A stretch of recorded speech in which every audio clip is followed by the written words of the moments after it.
Caput. All views expressed in this podcast are the opinion of the host and in no way medical advice. I had a break this week.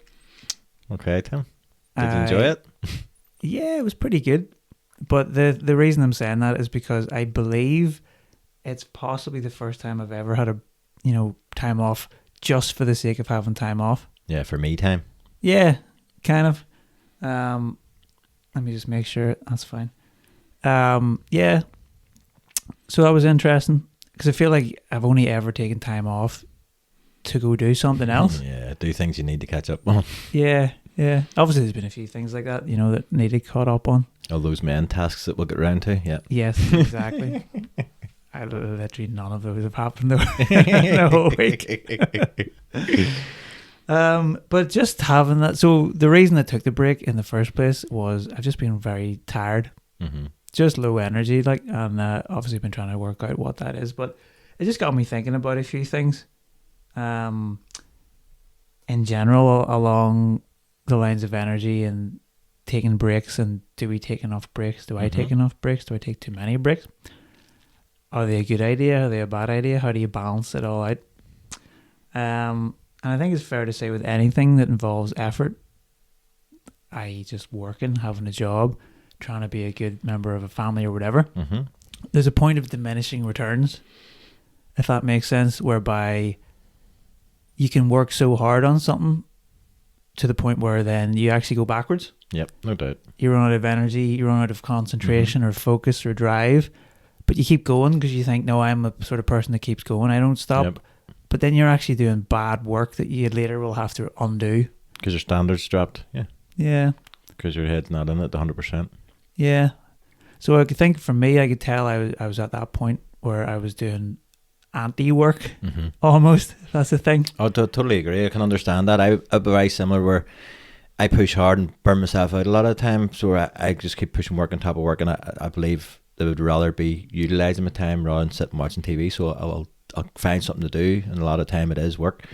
But then you find you do that, like I say, you start your standards slip because your head's not in it 100% because you're not focused 100% because you're overtired or you're thinking about other things you need to do because you should be doing them rather than working, so on. But then you come to a point where you crash, and that's so again, it's not beneficial to overcompensate like that to where you are overworking and stuff because you'll crash in the end, and then you've lost that balance. So I think what you're saying is right. Again, it's back to balance and finding what works for each person, and you have to take those breaks. If you don't take those breaks, you can't regroup and focus for moving forward. You need to regroup every now and again and get your thoughts together and make sure you're driving the right way you want to drive too. Absolutely. It's the thing. I think even just having this time, it's made me realize how not following my own advice I am a lot of the times. I know what that's like. Yep. Because I know everything you just said is absolutely true, and it's like, but I still got to that point. So what am I doing? And it made me think of this other point, which is like when I get worn out, it makes me feel that it's even more important to keep going sometimes because then things are slipping.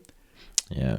This is an incorrect thought I've learned finally. Yep, it's catch-22. But you know what I mean? You start going, oh shit, now I'm behind on this and this, so I can't stop, I can't take a break, I can't relax. And of course that's just a vicious circle again. The joys. Back to balance again, Tim. Yep. It got me thinking too, there's an element of that when you've got a lot of different things going on, you don't want to let people down. Yeah. Of course, some people rely on you. You don't want to let them down. That's standard, yeah. Yeah. But at the same time, I think if people have your best interests at heart, they'll understand. Yeah. If you come to them genuinely and say, look, I need to step away for a minute. If they say, what do you mean? And don't get it, maybe they're not the sort of person to focus your time on anyway, yeah. Yeah. Yeah, totally agree. Yeah. I think another thing I realized that again is just probably why it's useful to have breaks, so you can realize how stupid you're being. But it's this idea of I shouldn't need a break. I don't know if you've ever experienced that, Lee, but like that. But I've done this before and it's been fine. So why is it different now? Yeah. And it's like, well, it just is different. the evidence is in Yeah. the symptoms coming out of your body that you're exhausted or whatever. You go, but it didn't used to be this way. So why is it this way now? And it's hard to accept. I don't know. Yeah, but everything changes too. But you have to step out to analyze yourself too, I think, and that's part of the key. I mean, it's like you say, you don't notice notice you're doing things or not doing things until you actually step back and look from the outside and go, oh, I'm not looking after myself, or whatever the case may be. Pardon me, it's like me when I'm pushing hard and I'm working crazy and I don't put things in place. Like I forget to eat my lunch because I've been so busy, and then that'll catch up on me later on because I'm low in energy, and then I get a headache, and it's a roll-on effect. So it's the same again. You need to slow down, step back, and analyze yourself. And if things aren't working for you the way they usually do, there's a reason for that. So you need to analyze that and see what the reason is. There's something not in place that you usually implement, coping mechanisms or whatever the case may be, as we've covered before. Yeah, but what you're saying is basically something that I find is useful to remember. Sometimes you just need that time to get back into that mindset of working out what it is that's missing. Yeah. Do you know what I mean? Yeah, totally agree. Because sometimes you can just be running with things. Well, this normally works, so why is it not working now? I don't know. So we'll just ignore it and keep going. But having that time where you're not in that same routine, you get to just be sitting somewhere staring at nothing and go, oh, I haven't done whatever in a while. I haven't been cycling in forever. I wonder would that be good? Oh, that's hard cardio in general. Haven't done in a while. Oh, you know. Whereas if you're in that momentum, or you just keep, you can't going see through, that. Yeah, you can't see it because things are so fast paced, and you're only focusing on what you're doing or what's coming next, because you're grinding so hard to keep everything in focus and keep everything in place that you need to do. And sometimes you forget the big picture, and that's the truth. You see the small things and forget about the big things, and the big things sometimes it matters, especially in your routine. And it's something that reminded me as well when we were talking about money before. That concept whereby, you know, if you've no resources, then you can't give anything to people. You can't. Energy is the very same, right? Yeah, it's with being in the healthcare industry, it's the same as me. I have to look after myself or help others. Do you know what I mean? If I'm run down because I'm overworked and stuff, people say to me, like, you need to look after yourself because you can't. That's a fair point. You can't help others if you can't help yourself. You can't fill from an empty cup. That's the truth. So you have to prioritize looking after yourself and then look after others. It's the same as I've said before. If you're on a plane, first thing I do is give you the mask, because you're looking after yourself. You can't lift your kids if you can't breathe. So you lift the mask, put the mask on yourself first, then help others. That's the same with life. You have to make sure you're on point first if you're trying to help others. You can't help others if you're not focused. Whether you have the knowledge and the information to help others or not, if you're not focused and you're not on point, not in your A game, then the information advice you might give might be wrong or might not be on point for what they need. Yeah.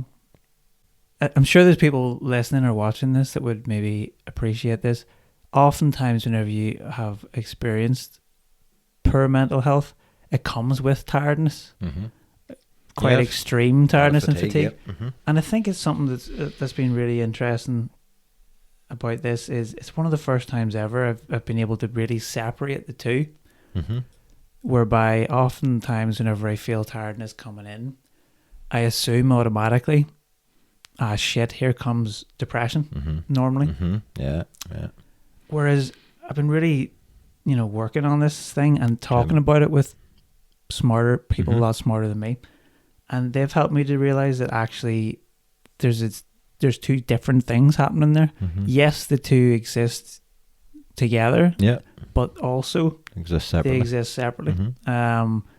So it's just a really interesting thing to kind of put out to people who may be in the same position where they have struggles with mental health. Is there something you can do to check your own physical health with regards to energy? Because could a physical health problem that drops your energy then pull down your mood as a result of frustration and so forth? Which is a place that I'm at now, exploring all that. I also doubt your physical and mental health is very closely correlated, very closely. I mean, it's like gut health is so closely affected to mind health now. It's been highly recognised.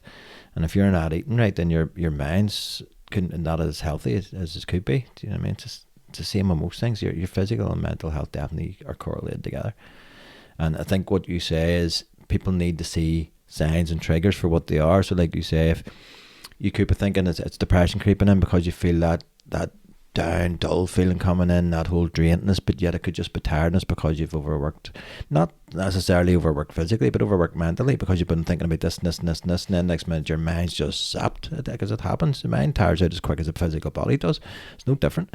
It's just different types of tiredness, and they feel different, but it's just recognising what is what, and then recognising from the present. But you can only analyse that when you get to the end of that day and go, do you know what, I was just tired, or that was depression kicking in, and then recognise them key points and define those key points from another day when you thought you were feeling depressed but it was tired, or you thought you were tired but you're feeling depressed actually, and it's just define those key differences and watch for those key differences each time to see, I think, what you are feeling. As much as we're smart and intelligent as humans, one of the hardest things for us to understand is our own physical and mental well-being. And as strange as that sounds, that's the truth. It's very true. Yeah. Mm-hmm.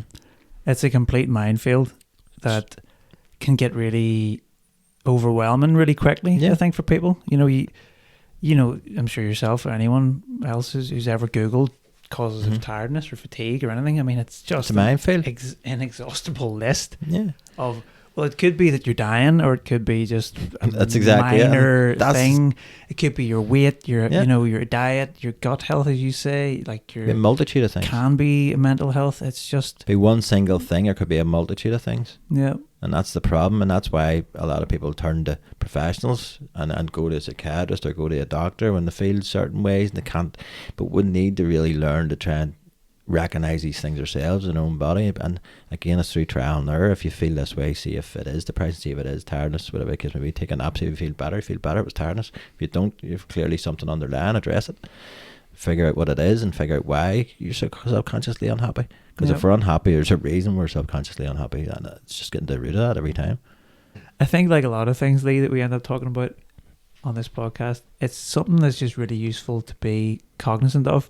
Mm-hmm. You know, like, don't just accept, oh, here we go again. Yep. Because maybe it isn't again. Mm-hmm. Maybe it's something new. Maybe it's something you never considered. Maybe it's something maybe it's something since you had COVID, Exactly. which is very much a possibility. In my case, it could be a whole lot of things. And it's particularly frustrating whenever you're ready, not bouncing with energy, to have to dedicate more time to this. But I think it's a bit like we said at the start, it's diminishing returns. Yeah, no doubt. I think stepping away and taking a minute, Mm-hmm. trying to work the thing out. It's like investing in yourself, essentially. Put the time in now, try and work out the root cause, as you say. Surely that's got to be worth It's like giving years up, in the long run. No doubt. It's like giving up short-term benefits for long-term benefits. Yeah. So it's like the gym. If a case of, but I don't want to go to the gym because I'm going to be going out for a pint with John, but that's a short-term benefit. You're going to get going out for a pint with him because you get a wee bit of happiness for an hour. That's great. But then long-term, Yep. you go to the gym, it's going to be better for your health. It's going to be better for your mindset. It's going to be better for everything. So you're better taking that as long-term. But that's where people swap long-term benefit for short-term benefit. Yep. Again, it's just analysing your own mind and seeing what you're doing, and then improving on what you're doing. Yeah. Do you ever find, like, if you get stuck in certain routines, like, you need a certain amount of spontaneity? Yep. I think that's the thing with certain personality types. Maybe It kills that something boredom. I've Yeah. noticed. A lot of people get bored very quick. Yeah. Yeah. Stimulation. We need to keep stimulation in the mind. Yeah. There's no doubt. But I think as well, like, especially people, like, I would say I'm quite Laid what back. would be the right term? There's definitely that. But quite kind of, yes, that's a great way to put it. It's like I'm laid back, but I'm also kind of conscientious. Mm-hmm. So it's a weird mix Yeah. where I need things to be a certain way, but I also need things to not be a certain way at the same Mhm. time. So I get into the way of things being a certain way, Mm-hmm. and that's good for the conscientious side. It keeps me from worrying. Yep. Mm-hmm.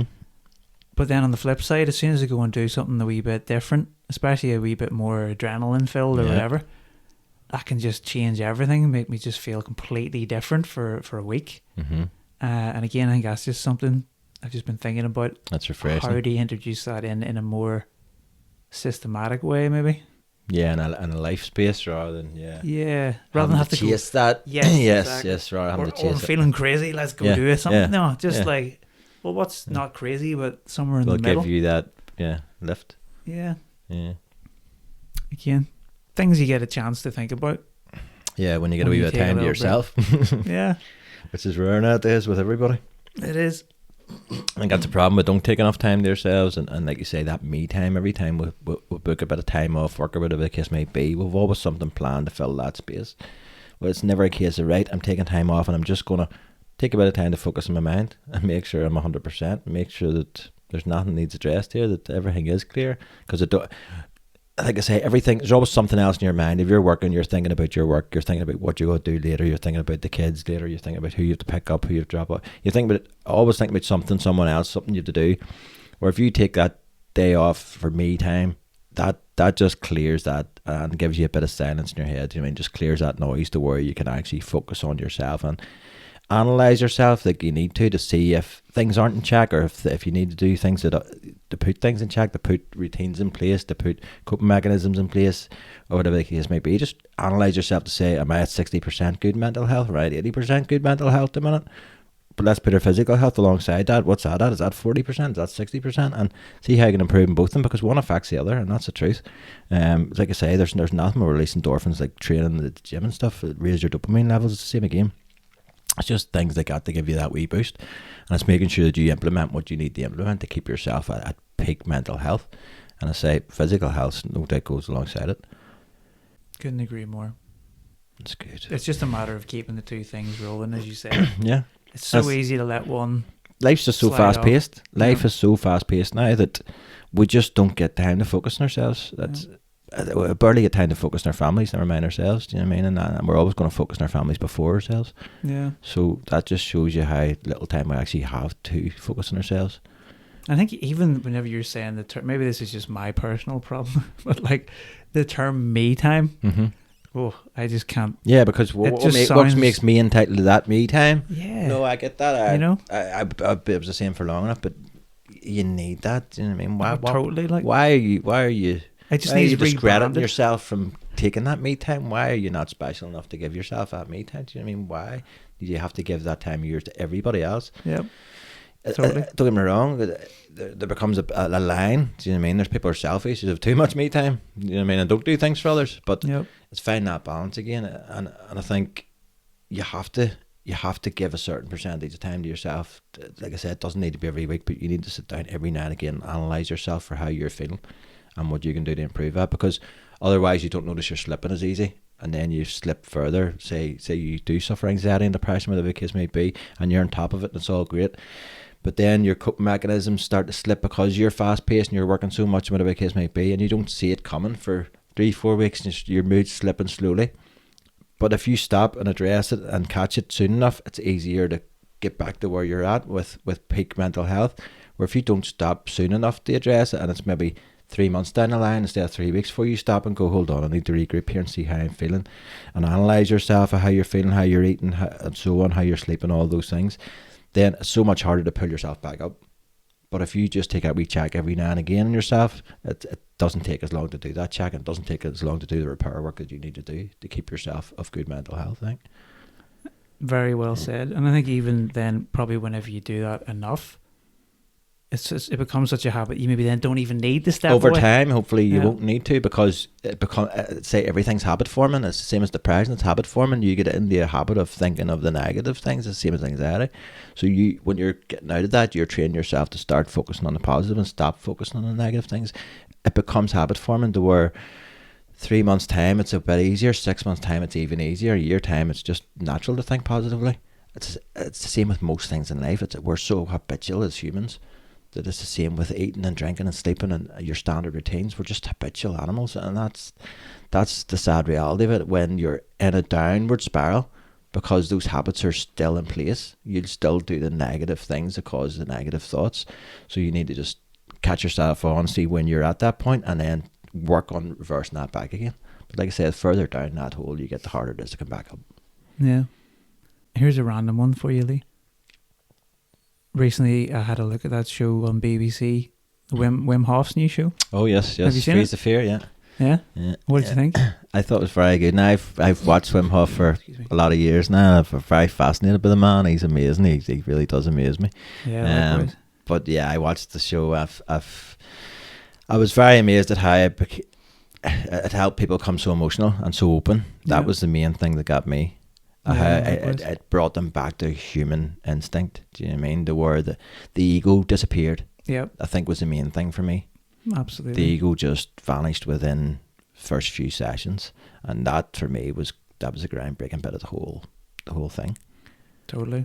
I think for anyone who's interested in mental health Mm-hmm. and likes hearing people have conversations about them, Mm-hmm. real conversations, Mm-hmm. that's one of the best shows I've seen in a long time. Oh, there's no where doubt. that It was happened fantastic. Yeah. Very naturally, Mm-hmm. very honestly, and Yep. very. Sure, you could criticize bits of the production was set up to be about, but Yes. of course it's a TV show. Yes. But I mean, I totally believe A lot of it was unscripted. Yeah. Yeah. There's no doubt. You can see the genuine authenticity when people are talking about these type of things. Yeah. When people are talking about mental health and they don't have a general concern for it, you can tell. When people are talking about mental health from an experience side of things or from a genuine current side of things, you can tell. Yeah. And that came across with that show. I mean, you can tell a lot of it was just edited this way and that way and the other way to certainly get ratings. But on the deep down, when it's raw, you can see the rawness in that show. There was rawness throughout each episode. Yep. And that was fantastic to see, that human connection, and people not shying away from that human connection for once, because people are embarrassed by that human connection now through ego for some reason. And Yep. just to see that disappeared and people just connecting as natural human beings as we should was fantastic. Yeah. Totally agree. I wouldn't watch much TV, but I watched that because I knew Wim Hof was doing it, and it was one of the best shows probably on TV, I would imagine. Yeah. It's very, very good. It's one of the best things I've seen in a while. Yeah, I really enjoyed it. I think as well, you know, again, we say this sort of thing quite frequently, but when sometimes you can get lost in thinking maybe I'm the only person out there who thinks a certain way or has a certain problem or struggles with a loss or a trauma or a grief or whatever the case may be. You watch a show like that and you see people that are highly successful, you know, who have issues plenty underlying of money, too. Yeah. plenty of resources, Yep. and they're struggling along or coping or implementing things to cope Mm-hmm. with all their own problems, just the way you and I and everyone else is. And I think that's just quite grounding. Yeah, there's no doubt it is. I mean, Yeah. and depression, anxiety is quite solitary anyway. When you're feeling low like that, you feel like you're the only person who feels this way and no one's ever going to understand you. That's just the sad reality of it. But when obviously things like this will break that stigma, where you see, like you say, that people who are classed as celebrities and being sort of in the limelight feel just the same as everybody else does, just because we're all the bloody same. We're just scared to talk about it. Yeah, absolutely. Yeah. And again, it's back to ego. Back to ego, and the only reason those people were able to do that is because they're dropping the ego through these processes of cold water therapy and such like. The ego was just disappearing, same as other techniques people use to drop ego. But again, that's what it does. It's fantastic. Yep. I was just thinking there, I suppose, just to be a tiny bit cynical, you'd have to be a certain kind of person to accept that as a challenge, I guess, in the first place. If someone says, right, you know about Wim Hof, yeah. Mm-hmm. Well, you know you're going to be doing something along those lines. Yeah, yeah. You know, if you're not willing to show any vulnerability, you're probably going to say no. No, definitely Not for me. No. So, not to take anything away from it, it's a great show and I highly recommend it. And I've been taking cold showers, Lee. Fantastic. Glad to hear it, Tim. Brilliant. It is Nothing like it. brutal. Very liberating. It's horrific. The start of it is the first Yeah. week or two is horrific. Yeah. But when you adjust to it, it's liberating. Honestly. Yesterday was the first time I went fully cold straight away Right? and just was like, yeah, Dealing with it. just took it fine. Yeah. It's the No- mind. See, as long yeah. as you put your mind somewhere else, that's the hardest bit. Yeah. That's the hardest bit. I mean, I still do it. I do it daily, but I struggle with it some days. That means it's not Yeah. a case of, right, I've got it managed now. It's never like that. If your mind's not in the right place, you're feeling that cold water. Yeah. That's the truth. Your mind has to be elsewhere. Yeah. And that's just training yourself. That's it. But there's nothing that's refreshing, liberating. I mean, I'd love to do the cold water therapy in the sea. Yep. But truth, I haven't the balls for it. There's no other way to put it. I just can't do it. I would Yeah. love to do it, but I don't think I could face it. No. I walked down one time, I'm not going to tell no lies. I walked down last summer to Malile Beach and walked down in my swimming shorts, and I got to the beach and thought, everybody up there in the car park's wondering what this strange boy's doing, walking up and down this shallow water, because that's all I was doing for long enough before I actually had the balls to walk on in that water. But I've done it once and I never done it again. It's probably one of the hardest things I've ever had to do. Yeah. Well, fair play to you for trying. But I don't think I got the benefit out of it because you just run in and run out. Maybe you got cold therapy from just being in your speedo. Maybe you that's know, what it walking was. around. I think people needed therapy after seeing it. It's something that, you know, Wim Hof says himself. Like, I'm like you. I've followed him for a wee while. I watched him on Rogan once or twice. I listened to his own podcast. He only has about 10 episodes up in total, but just his thing is, you know, when you can face that voluntarily, a thing that is literally painful and against every sort of fibre of your being saying, why are you doing this? What else can you stand up to? Exactly, you can stand up to anything. Yeah, because chances are that's the hardest thing you'll do all day on 99% of days. No doubt. And I love that theory. It's just true, isn't it? So what else is nothing's going to beat you then on that day in your mindset, and that's the way you want. Yeah. There's no better way to start the day than that. Exactly. Yeah. It's a wee bit like you hear guys who've been in the army, you know, you always hear the American military in particular talk about this, where it's making the bed. It's about that. It's about discipline and it's about whatever, but all these guys that retire and keep doing it, it's because they've got to win immediately.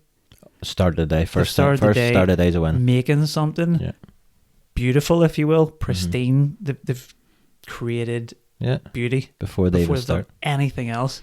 So if worst case scenario, nothing else happens that day, well, you made the shit out of your bed. No, that's a fair point. That's something I never heard before. Yeah, never heard of that, but that's it makes sense now. Yeah, I think so. Like get started straight away with a positive.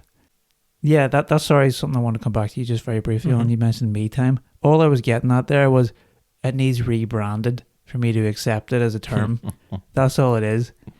I can't think of one right now, but I think there's a rebranding opportunity there, which will make us all hopefully more accepting to the idea of taking time. The time. word doesn't seem greedy, because it seems greedy to take me time. But it shouldn't seem selfish to take me time, because, like I say, if we're giving so much of our time to others, which we should, rightfully so, then we're entitled to that wee bit of me time ourselves to regroup. No, I'm with you. It's literally just the name that's bugging me for whatever reason. It's very like Sun newspaper. We'll call it Tim Time. Tim Time. There you go. Tim Time. That's you. Time Get for some Tim Time. There's biscuits, I think, with Tim Tams. We'll go for Tim Tam now. Yeah. Tim Tams, right now.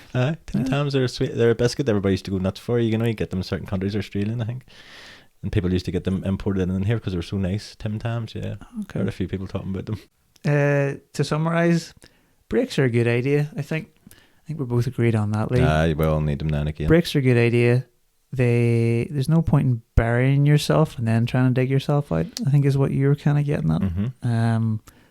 And I think my favourite point, which seems to come up, like I said earlier, with money as well, is if you want to be someone who's, you know, useful to everybody else around you and a good member of your family, whatever, if you wrecked yourself irresponsibly so, you're not really fulfilling your role as best as you could. So that's what I've learned this week, anyway. That's good. Well, I think, like I say, we'll have to regroup now and again. Yeah. Because they appreciate life in general.